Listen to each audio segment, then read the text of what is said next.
I am Kathy Crandall Robinson, and I'm the Chief Operations Officer here at the Arms Control Association. And I'm very glad that so many of you could join us today. Right now, we are going to go to our first plenary panel, one that I'm really looking forward to, Diversifying and Strengthening the Disarmament Movement. And this panel will be moderated by Libby Adams. Lily is one of our excellent members of the Arms Control Association Board of Directors. Thank you so much, Kathy, and thank you to all of the attendees and panelists for joining us today for this discussion. It is really a pleasure for me to be here among such distinguished guests and attendees, and I'm looking forward to hearing what our excellent speakers have to say on this topic. So as we all know, we are in a time of transition and change as a country. In just a few weeks, we will have a new administration, and this past year has been marked by a tragic pandemic, an economic recession, and a national uprising around race and inequity. At the same time, the tensions between nuclear armed states are high, spending on nuclear weapons is on the rise, and agreements designed to help keep the peace and reduce nuclear risk are in jeopardy.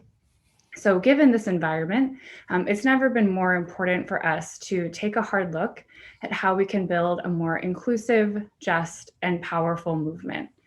How can we do better as individuals, organizations, and institutions? And in doing so, improve our effectiveness in reducing and eliminating the threat of nuclear weapons. So to address this issue and talk more about diversifying and strengthening the disarmament movement, we've invited 4 experts who are all committed in their work to advancing the field in positive and innovative ways. Ambassador Bonnie Jenkins, Cecili Thompson Williams, Dr. Vincent Intondi, and Daryl Kimball. All right, and then so if we could have the panelists come on with their video and audio. Great, wonderful to see you all. I am going to kick off the discussion with Ambassador Bonnie Jenkins, who is the Executive Director of Women of Color Advancing Peace, Security, and Conflict Transformation, or WCAPS. From 2009 to 2017, she was an ambassador in the U.S. Department of State, where she served as a coordinator for threat reduction programs in the Bureau of International Security and Nonproliferation. She is also a board member of the Arms Control Association. So Bonnie, we know we have a lot of work to do to truly improve diversity and representation in the nuclear disarmament field. You and WCAPS have been incredible leaders in this effort, including with the organizations in solidarity, statement, and commitments. So can you share more about that initiative and how it's going and what steps we need to take next? Great, thank you, Lily. Thank you, everyone. For being here. Thank you, Arms Control Association, for hosting this event. It's always my pleasure to join you. And of course, my pleasure to be on the board. And Daryl, of course, we've been good friends for many years. So thanks for inviting me to talk about this issue. As Lily said, this is an issue that's very dear to me, the issue of diversity in the peace and security field, but particularly when we're talking about weapons of mass destruction. I've had the honor and the privilege to be working in this field for many years, but I also recognize it's a field that is not particularly diverse in terms of people of color. It's definitely much better than it was in terms of women, and I'm very, very encouraged to see the number of young women who are in this field and getting in this field, and hopefully you'll stay in this field and stick with it throughout your career. But we still have a lot to do in terms of diversifying, in terms of other categories as well. So WCAPS really is dedicated to doing that in the peace and security at large. But of course, when I started WCAPS in 2017, this area of weapons of mass destruction was paramount in my mind because that's the one I have spent the most time in. I had the privilege of doing a little bit more in the conflicts peace area when I was working at the Ford Foundation. And so I got a little exposure to that. And so I wanted to make sure that the issues did cover more than WMD. But the first program that I did when I started WCAPS was an issue, a couple of panels on diversity and WMD in early 2018. So this is an area that is very close to me. And so supporting women, particularly young women who are getting in this field, encouraging young women to get in this field, looking at the entire package in terms of pipeline, making sure we also look at the mid-career women who may be in the field or want to get in the field, and just looking at the entire need to increase diversity.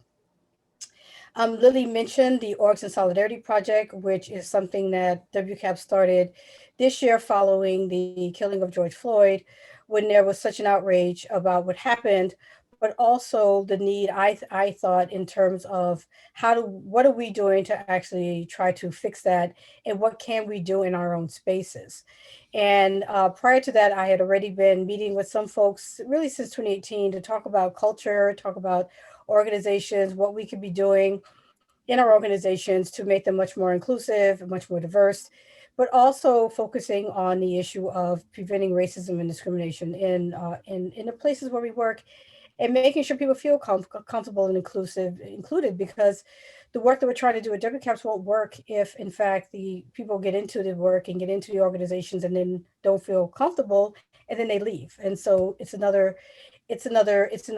crack in the system if we don't fix that. So we have been very fortunate with a number of organizations, including Armed Control Association, on the 12 commitments that are a part of the Orgs in Solidarity statement. We have one both here in the US and with our UK chapter as well. And we've been hosting events and meetings with the different working groups. So we have 12 working groups that mirror each of the 12 commitments. And each one of these working groups are being very ably led by volunteers who are in the peace and security, foreign policy, national security spaces, volunteering their time. Others are meeting on a regular basis to look at how we can develop some goals, some strategies, some metrics. How do we ensure that we go forward on the issue of DEI and preventing racism and discrimination? We've done a survey, really good results. We're going to be doing another one. We've had a career day, which is really geared toward bringing people of color to organizations to help organizations bring in more people of color. So there's a lot that we're doing in terms of trying to make an impact in the field. And so we are always looking for new organizations who want to be a part of it. And as I said, it's entities that are not just national security, but peace and security at large. And it's been really my pleasure to work with all these amazing individuals and the time that they're putting in to actually try to make a change, and a sustainable change for all of us, including in the important area of weapons of mass destruction, where issues affect everyone, regardless of where they're from, who they look like, who they vote for. So I'm happy to talk about more. I know my time is up, so I'm going to give the floor back to you, Lily, for our next speaker. Thank you. Thank you so much, Bonnie. And we'll have some time at the end so we can circle back as well. But really wonderful to hear how successful that initiative has been and hear some more about it. So my next question is for Cecili. Cecili Thompson Williams is the Executive Director at Beyond the Bomb, which is a people-powered campaign working to free our planet from nuclear violence and build power every day on the local, state, and national levels. Cecili is working to build innovation and alignment into nuclear risk reduction campaigning through campaign strategy and values-based organizing. So two important aspects, at least that I see of Beyond the Bomb's work, are highlighting the connections between nuclear weapons and other major social justice issues, and working with younger generations, especially through your grassroots organizing. So what have you found to be successful in doing this, and how can other organizations also draw those connections and be more intergenerational? Yeah, thank you so much for having me. Thanks to the Arms Control Association and to Lily and the panelists. This is really exciting, and I'm glad to be here. As you said, Beyond the Bomb is really focused on building people power on this issue, but we do that from a values-based perspective. And I think that that is, at its core, one of the main things that I'd like to offer up to the space is this idea that the work that we're doing should be coming from the place of why. Why do we believe that this is the right thing to be doing? And it's in that answer, in answering our question of why, that we find the connection points between our work and the work of other movements. When we think about trying to prevent atrocities, that's a human rights violation, right? So there's a why there in recognizing the basic dignity and humanity of all people. When we think about trying to address environmental degradation that has come from nuclear weapons testing, mining, all of the factors, use, that connects us back into the environment and wanting to protect and create a world that we can thrive in. And I think by doing that, by really looking at why we do this work and thinking about the values that bring us to it, we have an opportunity to engage authentically with other movements. So on our end, we love to work across a variety of different movements and really identifying that the individuals that we engage with, most of them, because we do grassroots organizing, most of the people don't wake up in the morning thinking about nuclear weapons. The 500 some odd folks on this call probably do. That's probably our thing, right? But we are a very limited audience in terms of the number of people around the world who have this issue top of mind. And so it is really important in our organizing that we're meeting people where they are, that we're thinking about what are the things that they are concerned about when they wake up in the morning, whether that's COVID-19 or it's making ends meet, or it's figuring out how to make sure that you have healthy food on the table for your family, or it's your dog or your kids and enjoying your time. Whatever that thing is, we can find those connections because nuclear weapons has the potential to impact all of that, right? And so looking at those connection points, I think, is the critical piece to building those relationships. And so I'll just say a couple of things about what we do to engage others and what I think are some principles that are really important. I think one is, and Bonnie really hit on this, our space is really not accessible. And so figuring out ways to make our space more accessible and welcoming to a wider variety of individuals, really looking at making sure that all of our roles are funded to wherever we can, that we're funding internships, that we're funding fellowships, that we're providing opportunities for folks to engage without having to sacrifice their income, that we are bringing the issue to the people. And again, we're talking about that relevance and we're highlighting the ways in which not only is that relevance there to serve us, but that relevance is really about serving other movements as well. And that if we can prevent nuclear war and we can remove the vast amount of spending that we have on nuclear weapons, we can in turn fund some of these other more important human priorities.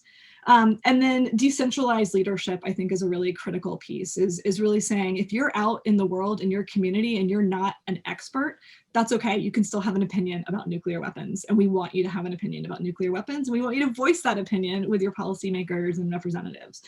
So really identifying ways that we can uplift those voices. So we've done that through a couple of methods. One is our Future First Fellowship, which is a paid fellowship available for really anyone who's looking to learn more about campaigning and organizing, learn more about nuclear weapons, and get an opportunity for hands-on experience in the space, doing campaign work, getting published, understanding how to engage in digital organizing and things like that. And then in addition to that, we have a really strong partnerships program where we're reaching out to organizations at the national level, but also at the state and local level to talk with them about the relevance between our issues and identify ways that we can support one another in our work. Great, thank you so much, Cecily. I'm going to turn next to Dr. Vincent Intondi, who is a professor of history at Montgomery College and the author of the book African Americans Against the Bomb. His research focuses on the intersection of race and nuclear weapons. Intondi is currently writing a book that examines the anti-nuclear movement during the 1980s, specifically the June 12th, 1982 rally for nuclear disarmament in Central Park. So Vincent, you've done extensive research on the history of the disarmament movement through your work and especially for your books on this topic. So what lessons, positive and negative, do you see that we can draw from past disarmament movements? And what does your research tell you has worked in the past that we can incorporate into our work today? Thank you, Lily.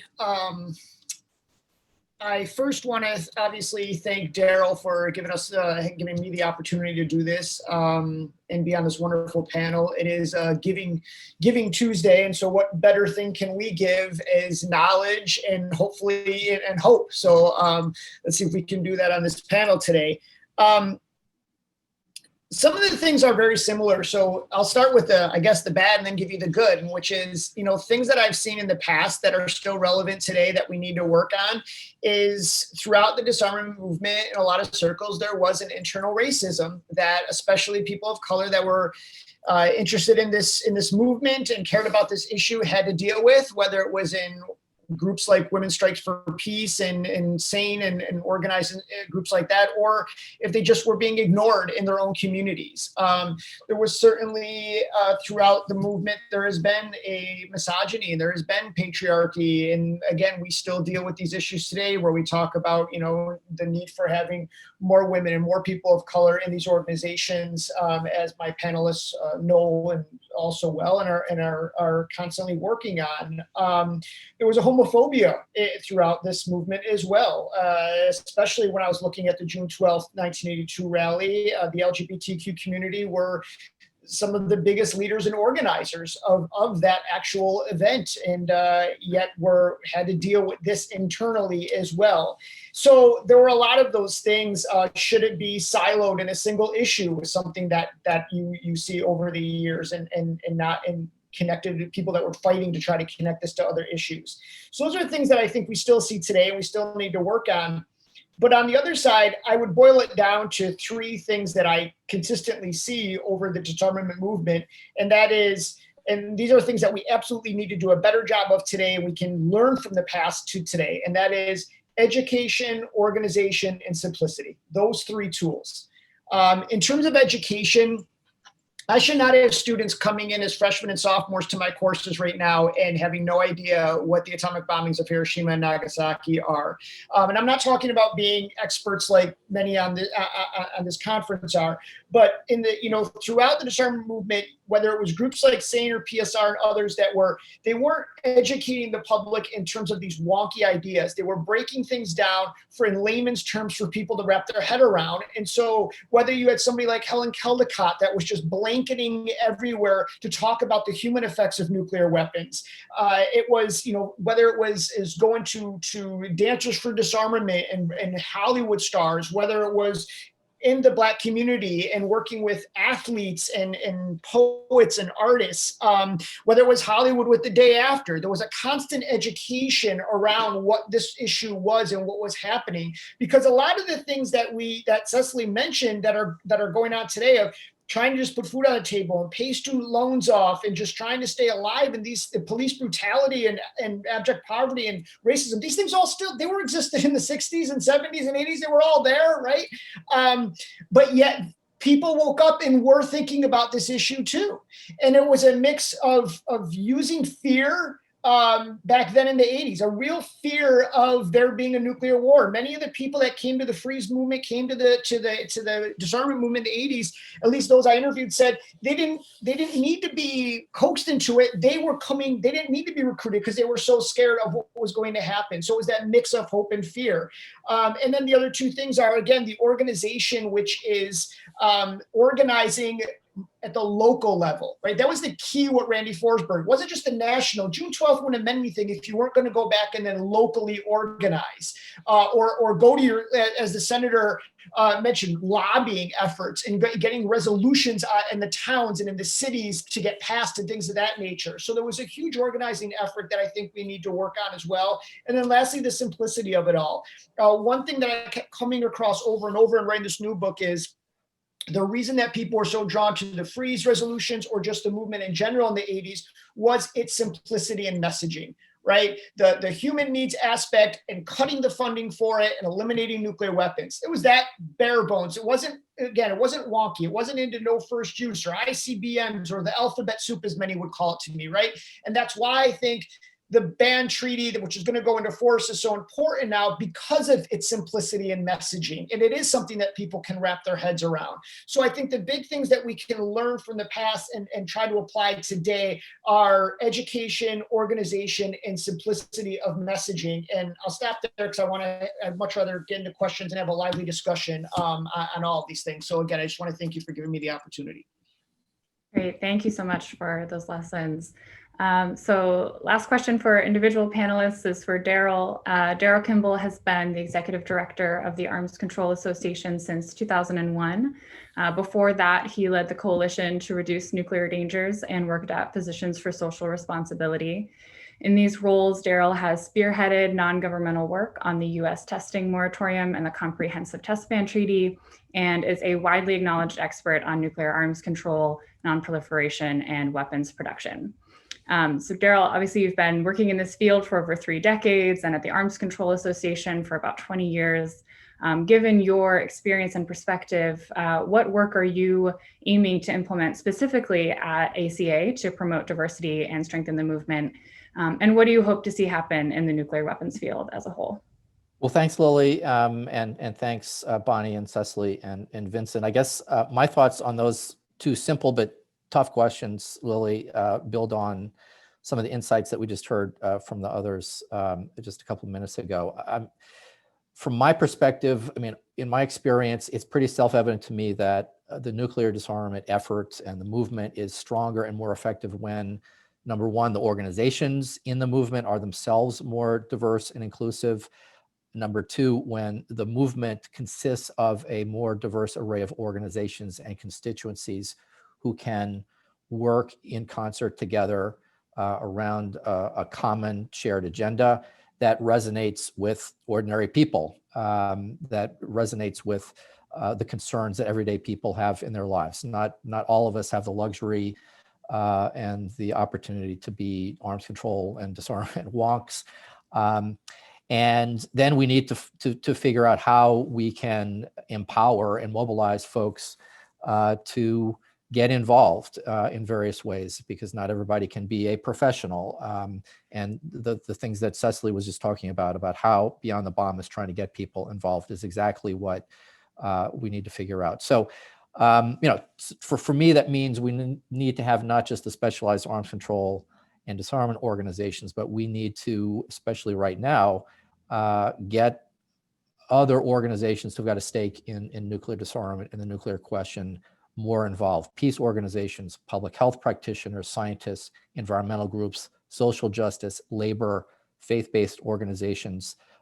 They've got a tremendous amount to contribute to this intellectually and organizationally in the issue. And that requires, as Vincent was saying, I like your 3 watchwords: education, organization, simplicity. That requires an exquisite level of organization that has never really existed in the history of the disarmament movement. It's always messy, but we need to and can do a better job today organizing ourselves in such a way that the organizations that work specifically in this field are better coordinated themselves, and we're bringing a more diverse set of organizations and constituencies to the table. Now, I mean, this is not the bread and butter of what the Arms Control Association does, but throughout my time at ACA, I mean, we've tried to bring together organizations around a common agenda. One little example recently was the message that we organized from 24 organizations to the Biden transition team about some of the key priorities they need to pursue.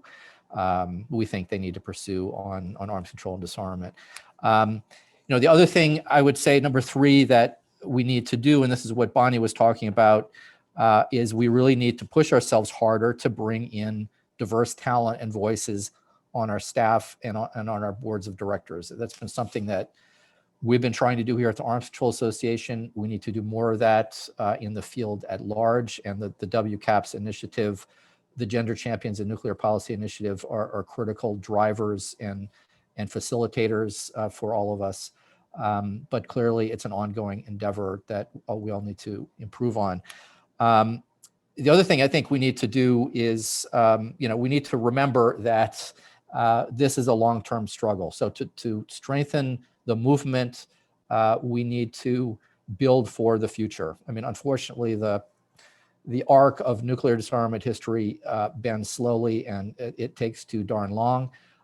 So we need to focus on the things that we need to do to involve and engage the next generation of activists and experts and leaders. So, each of our organizations need to think about, how we're reaching the 15 to 30-year-olds who haven't heard about the nuclear problem. They understand what the pandemic is, they understand the climate crisis, but they may not understand, in the way in which we recognize, those of us on this virtual conference, why nuclear weapons are a threat to all of us and what we all can do to help address that threat. So, part of that, and there are lots of ways we need to tackle this issue, involves how we reach out to those audiences, the amount of resources our organizations put into outreach on campuses, in communities.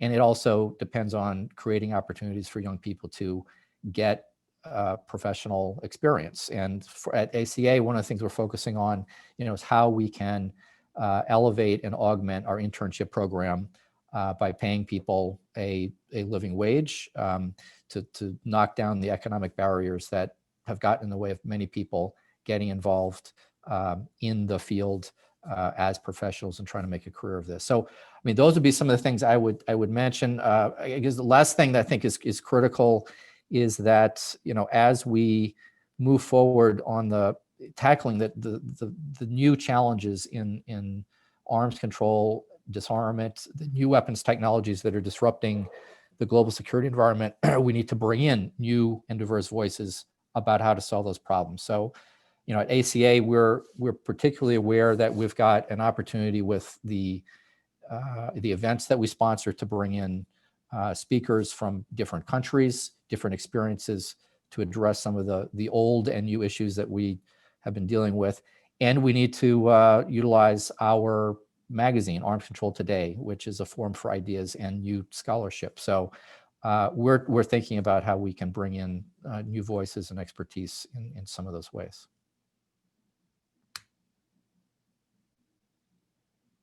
All right, great. Thank you so much to all of our panelists for those really informative and interesting responses. And we do have some time now just for a discussion among the speakers. So anyone can feel free to jump in on these. Obviously the world and nuclear weapons field look very different than they did 75 years ago or even 10 years ago. So in a changing world, what are new and creative advocacy strategies that we can use to both move nuclear policy in the right direction and stay current? I think, as some of you touched on, connect with those 15 to 30-year-olds. I'll hop in there. So I'm really excited, one, to see this question, and then also to see that there's some discussion among the audience about this, because I think that we do have to completely change how we've been approaching organizing on this issue. I think if this last 9 months has taught us anything, it's that people are willing to take to the streets when they feel the motivation to do so, and when they feel like it's necessary to create the change they want to see in the world. And so it tells us that the disconnect is that people don't feel that this is necessary and that this is the change that they want to see in the world. And so I think what that means for us as a movement is a couple things. One, we've been using what we like to sort of adorably refer to as our infiltration strategy, which essentially just means that we are looking at engaging activists who are already involved in other movements, and to invite them to learn more about nuclear issues, about the impact of these issues on the things that they're already working on, about those intersections, and then take that learning back to those communities and to the organizing that they're already doing. And we have found this has been incredibly successful in helping us to engage with the environmental movement, with the movement for Black Lives, with Indigenous communities, and it takes our issue into the local level. So for example, we have a restaurant worker organizer who has been able somehow to get folks excited about this issue within that audience. And you can't imagine anything that seems more far away from nuclear weapons than labor rights at the restaurant level in a city. So I think that really helping our activists to understand that we appreciate that they want to work on a lot of issues, and we're not asking for all of their time. We're asking for them to help us look at this as a holistic part of a system that needs to get changed, and that they can do this work in collaboration with a lot of other work. And I just want to take 1 second also and just respond to something that Vincent said about simplicity, because I think that's exactly right. We need to be so much more clear and so much more simplified in the way that we talk about these issues. I think we have a tendency to think that we need to write a dissertation in order to be talking about these things. But really, the reality is, if my 10-year-old can't understand what I'm saying about this, then I've overshot. But I want to say that here in the US, one thing that we have found has been an incredibly effective message. So we have a campaign called Future First. It's the name of our fellowship. It's really focused on, instead of first use, moving towards looking at putting the future first. And so we have found that people really respond and are able to understand the concept of no first use. Most Americans that we've talked to, and polling has shown this, think that no first use is already the policy of the US. So really it's about taking that interest and turning it into policy advocacy, getting them to reach out to their representatives to ask for that policy. But I think that that's right. We need to get that simplicity into the way that we're talking about these things, and stop giving people a menu of 1,000 different policy options.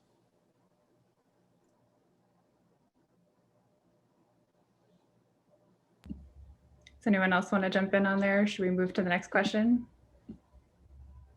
All right, great. So actually just kind of building on that, I've seen in the Q&A questions come up both around what youth can be doing in schools at high school level or university level. And I think that kind of builds up what we were just talking about. And then also I think very current to today, someone mentioned in the pandemic, through things like this virtual webinar, we have this opportunity to reach people geographically that we might not have been able to reach before. And that kind of opens up this new door.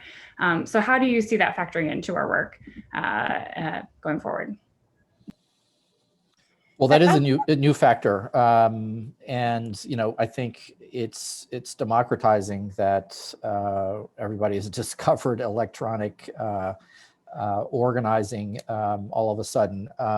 But, you know, I think there needs to be a combination of things. I mean, as I was saying before, we need to continue to do the difficult and sometimes wonky work of reaching members of Congress and their staff and educating them about these issues. But that work is not going to be effective unless we get more people involved in the congressional districts, unless we get more people involved, you know, between 15 and 30 years old, and to empower them. And, you know, one of the questions in the Q&A I think is an important one. We can't afford to scare the pants off of people about the nuclear weapons issue, as scary as it is. You know, we need also to underscore, you know, and I'm sort of a historian when it comes to the nuclear disarmament movement, because maybe because I'm old, maybe because I've studied it, but we have succeeded in the past when we work together and when we have had the right kind of organizing, the right kind of message, and when we've had the right kinds of leaders in Congress and in the White House. So we also need to, you know, not just underscore why nuclear weapons matter, why, like the pandemic, why, like climate change, these are global threats that threaten all of us, but we also need to underscore what can be done to change things for the better. And we do have opportunities. So that's a quick riff on that question, Lily.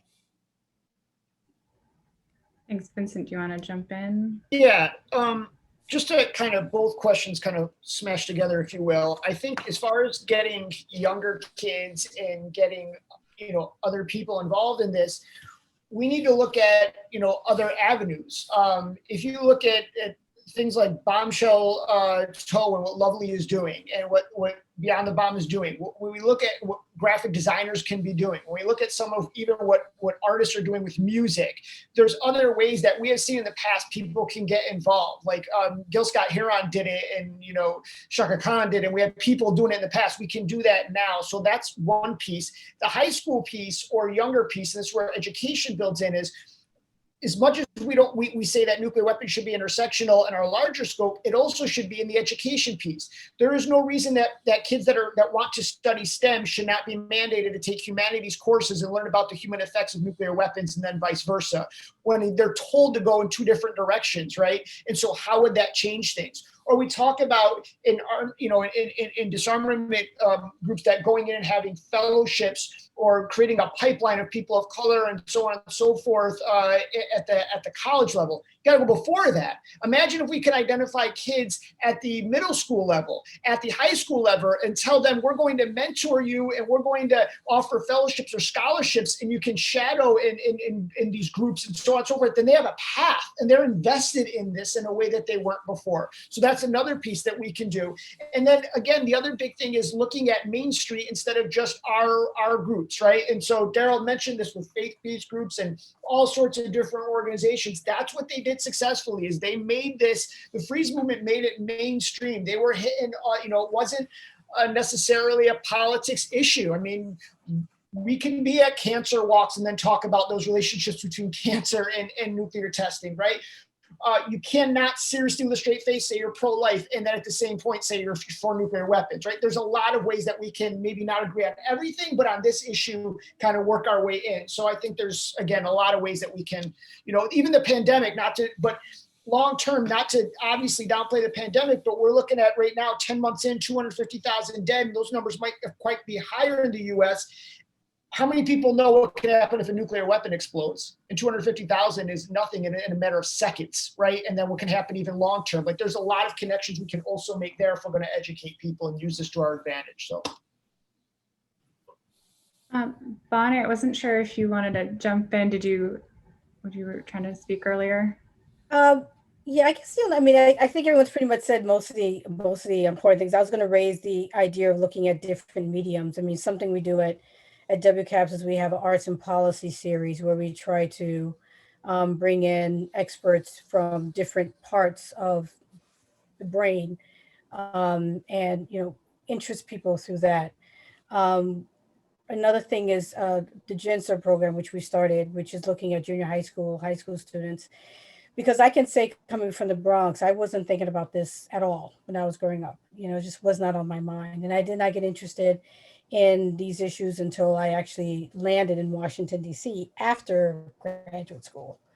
And so just to highlight some of the points that have been made, I mean, getting to young people early, and sparking that interest. And there's nothing like seeing that gleam in their eye when you can talk to a young person, 1 minute, then like after you talk to them, a couple months later, they're all of a sudden they have this interest in the field that they didn't have before. And they will actually say, I didn't think about this. I wasn't even thinking about this as something I'd like to do. And so, just finding ways to actually get to young early and get in this simplicity. It's, taking the time to go through it and making those connections with things that they have a much closer to home understanding, and not making it seem so esoteric, I think is so important. But you want to see that gleam in their eye when they're like, okay, this is really cool. I want to do this, which is what I had, but much later in life. I can definitely identify with that gleam in the eye feeling that I got a few years ago. Cecili, do you want to jump in as well? Yeah, I just wanted to add 3 things. The first is I want to put a plug in because our fellowship for the spring is currently open for application. So if you know, particularly a young person of color who is interested in learning about campaigning and organizing, whether this is their issue or not, please send them our way, beyondthebomb.org. That fellowship is open to high schoolers. So if you know younger folks who you think would be interested.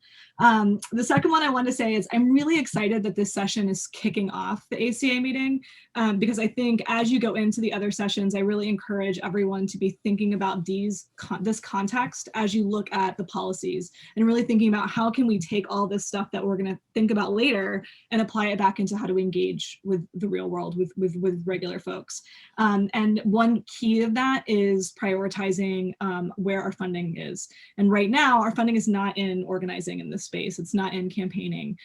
So just to kind of throw that plug out there for folks who are thinking about, what can we do to support this? Vincent mentioned today's Giving Tuesday, thinking about, where you're supporting organizations. And then the last thing I just wanted to note, there was a question about whether or not fear is something that we want to be leveraging in this. And I think, we have a way of looking at this. We call it optimistic rage, which is we want our activists to feel hopeful, but we want them also to be pissed off. We want them to get out there and feel angry, but we don't want that anger to be, to feel like it can't have effect, right? So the optimism is a central part of that anger, and we really have to cultivate both sides of that, the optimism and the rage.